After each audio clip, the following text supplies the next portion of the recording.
Portanto, sem dúvida nenhuma, você estabelecer um valor, um critério objetivo, valor de uma taxa, e estabelecer isenções para aqueles que não têm condições. Sem dúvida nenhuma, você estará aí atingindo o princípio da razoabilidade, critério objetivo, bem como o princípio da igualdade, da isonomia, tratar aqueles que são diferentes, diferentemente. Outro assunto bastante abordado foi o tal do cadastro de reserva. Está sendo muito comum hoje em dia, várias bancas estão adotando esse critério de fazerem concursos públicos onde se inscrevem 100 mil, 200 mil, 300 e 400 mil pessoas somente para cadastro de reserva. Então a segunda proposta foi a seguinte, colocar cadastro de reserva sim, porém desde que haja um mínimo estipulado no edital para vagas efetivas. Bom, em relação a esse assunto, esse tópico, vagas no edital. Cadastro de reserva, eu particularmente entendo que isso é uma conduta que fere a segurança jurídica. Por que fere a segurança jurídica? O candidato, ao se inscrever no processo seletivo, ele espera, na verdade, ingressar num cargo, claro.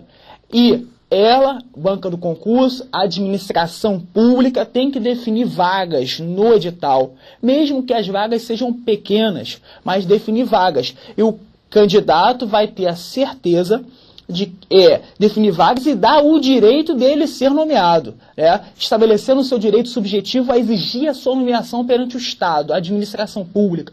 Então, definir vagas e gerando nele o direito de ser nomeado. Exigir isso junto ao Poder Judiciário. Por que fazer um concurso se não se houver a necessidade? Na verdade, havendo a necessidade, faz-se o concurso público. Não havendo a necessidade, não há por que fazer concurso público. Sendo certo que ela, administração pública, nos termos da Constituição da República, ela tem o prazo de validade de até 2 anos, podendo ser colocado por igual período, total 4 anos. Já que ela quer chamar pouca gente, ela pode botar prazos curtos, por exemplo, prazos de 1 semestre, 6 meses.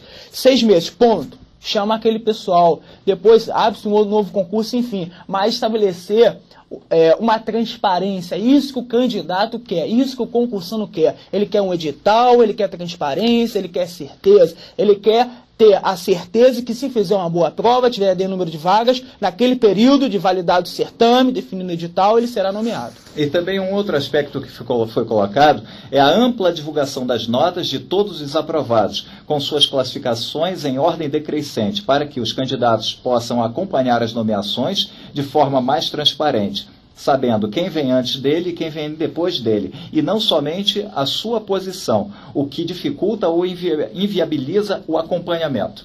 Certamente, quando determinadas bancas de concurso disponibilizam somente no site institucional a posição daquele candidato na qual ele tem que botar seu nome, ou então colocar o seu registro, seu código de inscrição, colocar diversos dados numa informação que é pública. Aquele candidato que, por exemplo, ficou em 100º lugar, ele tem direito subjetivo público de saber quem é o primeiro colocado, segundo, terceiro, quarto, o 10º, ou seja, saber todo mundo que está na sua frente, bem como quem está atrás dele, até para ter um controle.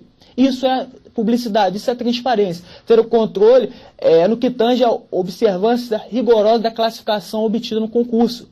Logo, não pode a administração simplesmente disponibilizar somente a posição daquele candidato, sem saber ele quem são seus vizinhos. Por isso, você dá mais, por exemplo, você que é o 100º colocado, candidato que é o 100º colocado, ser preterido pelo milésimo. Eu vou saber se ele é o milésimo ou não?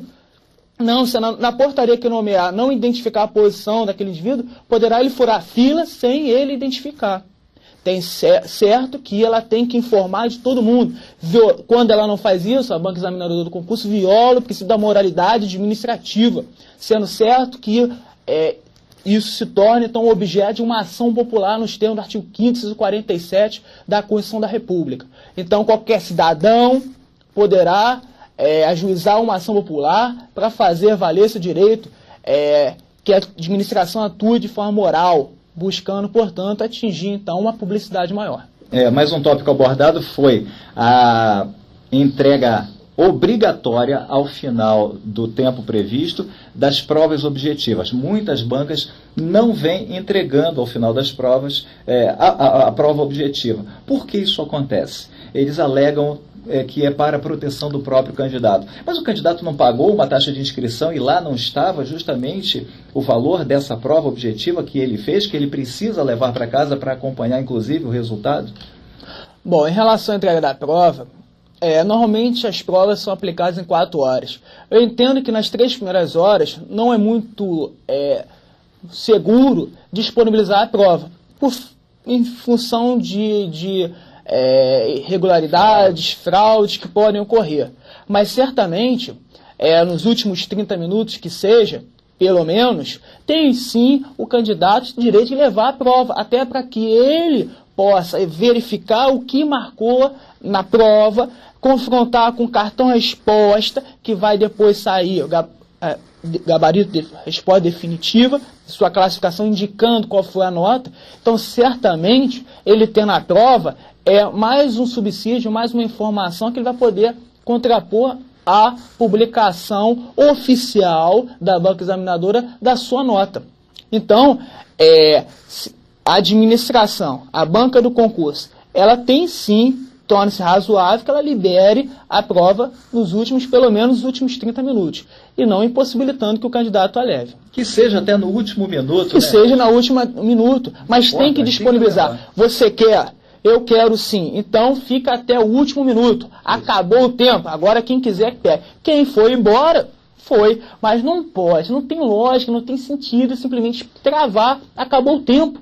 Acabou o tempo. Ninguém mais está fazendo prova. Todo mundo começa no mesmo momento, todo mundo termina no mesmo momento. Acabou. Tira. Isso facilitaria, inclusive, os próprios recursos administrativos contra as bancas, porque os candidatos ganhariam mais tempo para justamente compararem ali com seus professores, resolverem as questões, para ver se foram cometidas ilegalidades, para dar tempo deles interporem recursos.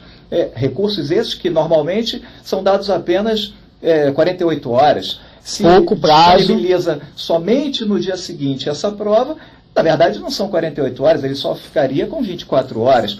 E muitas bancas, inclusive, colocam recursos que não são gratuitos. Cobra-se pelo recurso, ou então colocam-se obstáculos, como, por exemplo, você é obrigado a ter que ir a uma agência do correio, ao invés da internet, gratuitamente, e ainda ter que pagar 10, 20, 30 reais de SEDEX, constando no edital, inclusive, só pode entrar com recurso se for enviado por SEDEX, por exemplo, para São Paulo, que é caríssimo, ou Brasília, e isso vai onerar e muitas vezes, candidatos deixam de fazer seus recursos justamente pelas altíssimas cobranças de taxas extras, além daquela que foi a taxa de inscrição. Não, o recurso não tem sentido você definir que o candidato que pleiteia ali anular uma questão ou mudar o gabarito tem que mandar um SEDEX. Isso não tem nenhum cabimento, isso tem que na verdade, ter uma forma mais simples e menos onerosa para o candidato. Já pagou lá atrás a taxa de inscrição. Então não tem muito sentido, não tem muita lógica. Né? Então essa matéria aí, caça-níquel, acaba reforçando esse tipo de conduta, esse tipo de ideia, associa esse tipo de ideia, caça-níquel. Bom, sendo certo que o candidato tem que ter pontos onde ele poderá apresentar o recurso fisicamente e sempre, através da internet. A internet cada vez se expande mais, mas não pode ser a única ferramenta para você disponibilizar esse tipo de serviço, a internet, uma vez que nem todo mundo ainda tem internet.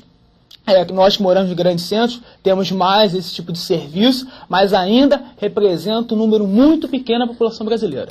Tá, e o último, eu considero talvez o mais importante, porque fere principalmente o princípio da moralidade constitucional, seria a iminente aprovação das PECs, dos projetos de emenda constitucional. Haja vista já ter entrado em pauta para votação lá no Congresso Nacional a PEC 02 e, se eu não me engano, a PEC 54. Parece que vai ser numa sessão conjunta essa votação. E já passou, inclusive, pela Comissão de Constituição e Justiça. Verdade. Pasme. Agora, ficou dito lá, inclusive, pelo presidente do Sindicato dos Servidores das Justiças Federais, aqui no Rio de Janeiro, Roberto Ponciano, que